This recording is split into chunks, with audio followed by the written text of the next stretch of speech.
Hello students, આજનો topic છે chapter 1 નો practical આપણે કરવાના છે, જેનું નામ છે HTML માં જુદા જુદા સ્તરના મથાળા માટેનો HTML કોડ. આ કોડ આપણે એડિટરમાં ટાઈપ કરવાના છે. એડિટર તરીકે, ટેક્સ્ટ એડિટર તરીકે તમે કોઈ પણ યુઝ કરી શકો છો. મેં અહીંયા નોટપેડ યુઝ કરેલું છે અને એનું રિઝલ્ટ તમે કોઈ પણ બ્રાઉઝરમાં જોઈ શકો છો, બરાબર? તો આ એનું આઉટપુટ છે.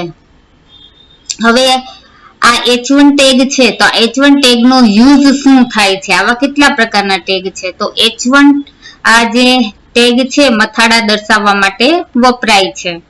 જુદા જુદા પ્રકારના મથાળા દર્શાવવા, તેમાં આવા 6 પ્રકારના ટેગ નો સમાવેશ થાય છે. h1 tag, h2, h3, h4, h5 અને h6. જેટલા h1 start, h1 over, h2 start, h2 over, h3 start, h3 over.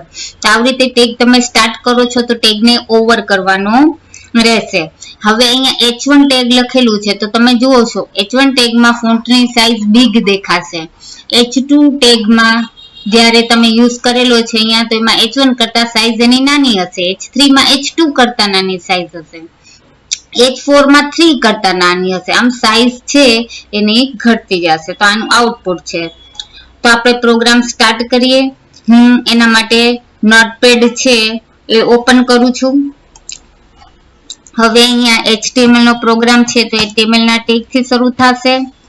ત્યારબાદ આપણે હેડ ની અંદર અહીંયા ટાઇટલ આપીશું. ટાઇટલ તમે કોઈ પણ લખી શકો છો. અહીંયા હું ટેક્સ્ટ બુકમાં આપ્યું છે એ જ લઉં છું.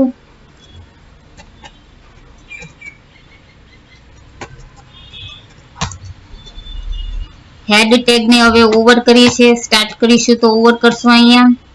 હવે તમે જોયું છે કે HTML નું છે સ્ક્રીન જે કોડિંગ છે એ બે ભાગમાં વહેંચાયેલું છે.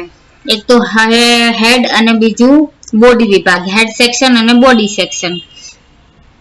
તો હવે આપણે આઉટપુટ જે બ્રાઉઝરમાં જોવાનું છે, બરાબર? બ્રાઉઝરમાં તમને દેખાય છે તો એ આપણે અહીંયા બોડી સેક્શન ની અંદર લખવાના છે.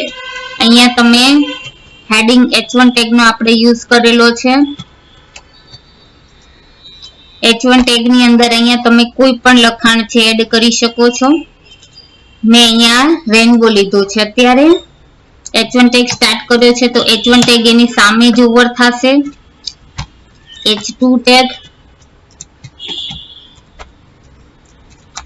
ટેગ ઓવર કરીશું. એવી જ રીતે h3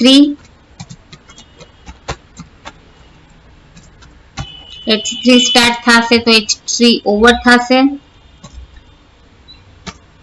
h4 ટેગ સ્ટાર્ટ કરે છે. રેનબો લખું છું હું. h4 ટેગ ઓવર થશે. h5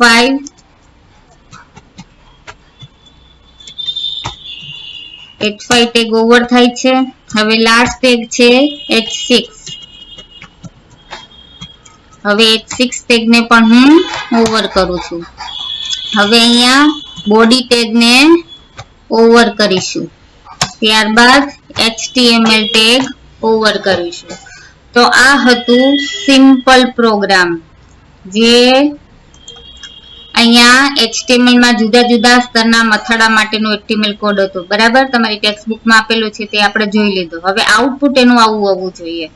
ઓકે, તો એના માટે પહેલા તમારું જે પ્રોગ્રામ છે એનું કોડિંગ કમ્પ્લીટ થઈ જાય એટલે એને સેવ કરવાનું રહેશે. તો સેવ કરવા માટે અહીંયા તમારે મેનુ બારમાં જવાનું છે. મેનુ બારમાં પહેલું ઓપ્શન છે ફાઇલ. એ ફાઇલ ઉપર ક્લિક કરવાનું છે. ફાઇલ ઉપર ક્લિક કરશો એટલે મેનુ ઓપન થશે. હવે એમાં શું કરવાનું છે? સેવ ઓપ્શન પર ક્લિક કરવાનું છે. એની શોર્ટકટ કી પણ આપેલી છે Ctrl+S. કીબોર્ડમાંથી તમે Ctrl+S પ્રેસ કરશો તો પણ સેવ નું ડાયલોગ બોક્સ ઓપન થઈ જશે.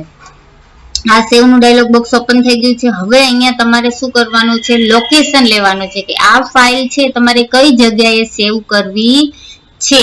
એ લોકેશન તમારે અહીંયા આપવાનું રહેશે. મારે આ ફાઇલ ડેસ્કટોપમાં સેવ કરી છે એટલે મેં અહીંયાથી ડેસ્કટોપ લીધું છે. હવે ફાઇલનું નામ તમારે આપવાનું છે. સપોઝ હું અહીંયા ફાઇલનું નામ આપી દઉં છું 11. હવે જુઓ આ HTML ની ફાઇલ છે એટલે એને એક્સટેન્શન આપવાનું ભૂલવાનું નથી. ફાઇલનું નામ આપ્યું મેં 11, પછી પાછળ ડોટ કરીને હું લખું છું HTML.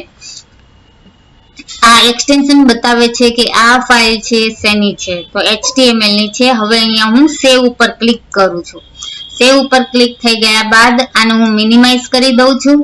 હવે તમે જુઓ છો કે આ ડેસ્કટોપમાં અહીંયા આપણે જે 11.html ની હેડિંગ વાળી ફાઇલ બનાવી હતી તે રેડી થઈ ગઈ છે. હવે આપણે આને રન કરાવીએ તો આને રન કરાવવા માટે તમારે આના પર 2 ટાઈમ ક્લિક કરવાનું રહેશે. અધરવાઇઝ રાઈટ ક્લિક કરશો એટલે મેનુ અપેર થશે, એમાંથી ઓપન ઉપર ક્લિક કરવાનું.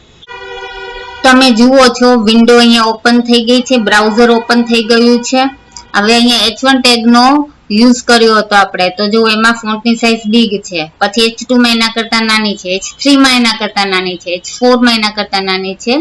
તો આમ સાઇઝ છે એ હેડિંગની ઘટતી જાય છે. તો આ હતું પ્રોગ્રામ